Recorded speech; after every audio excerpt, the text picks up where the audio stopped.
So good morning. So it's come around. My name's Paul Kerry. I'm from Ealing, Hammersmith, and West London College, and we're here to talk about Google and how our staff and students are using it. So if you can see here, we're a very traditional college, and still are in some parts, using Office and PCs and networks, much like every institution and organisation that's in education. A little while ago, we decided to experiment with Google, and lots of staff and students had a little go, but it wasn't taken on board in a big way. Then all the early adopters started building working with it over time, and we got our e-ambassadors involved, and we really started to build a really good experience, and a lot of staff were engaged, and it really started to build some momentum. And it got to the point where we couldn't stop it. It kept going and going and going, and then the whole organisation decided that enough was enough, and we should move to Google. So that's our plan for this year, and these wonderful people here have been paving the way. So I'd like to introduce Joanne Mitchell and Hamza and the ambassadors here, and over to the real people that are doing the teaching and learning. Thank you. Thank you. I'm a program manager for Foundation Learning, and as part of the development for learners, we've got some e-ambassadors who are more of our gifted learners at level 1, and we gave them Google Nexus devices to incorporate into the classroom, outside of the classroom, should I say. So to begin with, we've set up communities for the students to share their work, and we are introducing Google Docs so that they can present their work to their teachers, for the teacher to mark, and for it to all be online. I'd just like to introduce you to Nick, who's one of our ambassadors. And yesterday I had a Google Hangout with him. I was actually off work from home and he was in the classroom. And he was able to introduce Google Docs to his peers. I'm just going to ask him a few questions.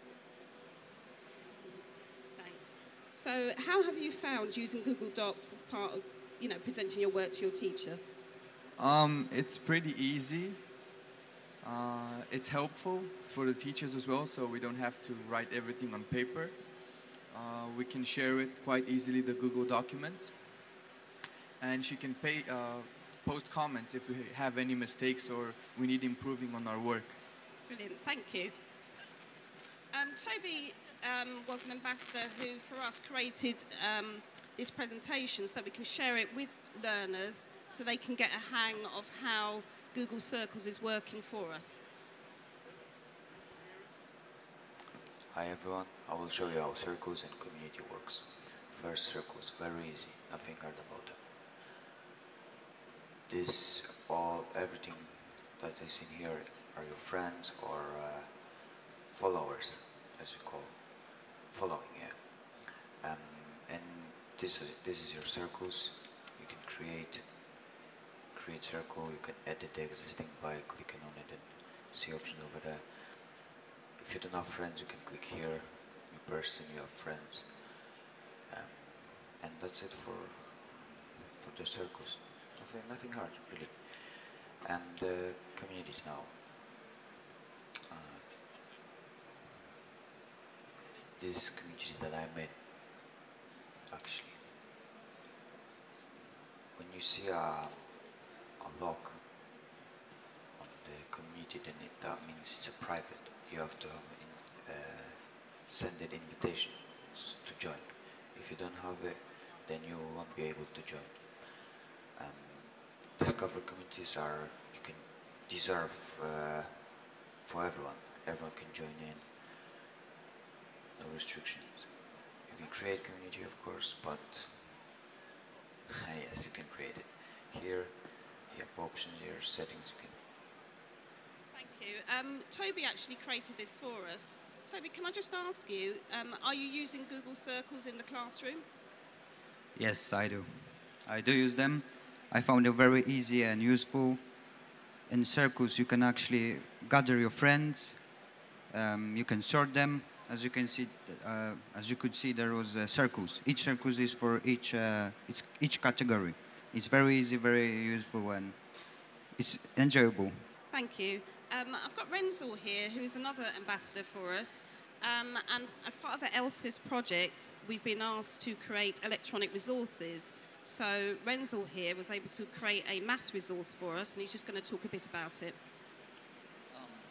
I created maths videos about percentages, and it was quite easy to upload it and share it from Google+. You just have to upload it on YouTube and then basically copy-paste it to share it, so everyone can see it from the Google+.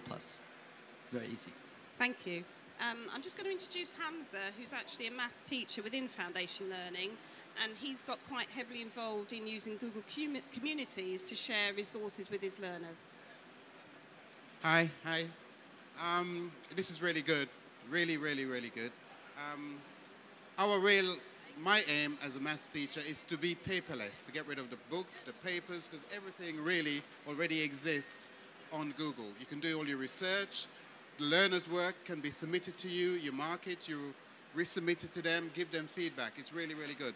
But for maths, it's enabled us to experiment, to, I suppose, to cross over boundaries and to look at different ways of doing maths. We've created a maths community called, as you can see, I Love Maths, because our whole aim is to get everyone involved in learning maths. Google enabled us to do this using Google Docs. Very easy, very dynamic.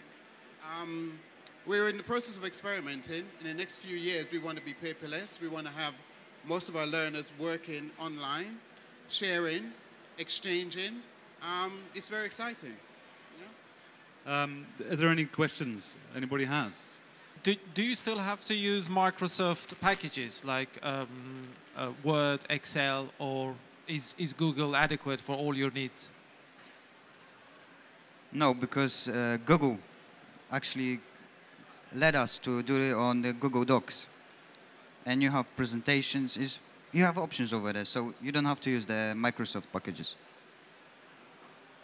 So yeah, just to add to that, so there's no, one of the great things that the students like is there's no software install, there's no expensive packages to buy, it's all free, it's all available, it's all collaborative.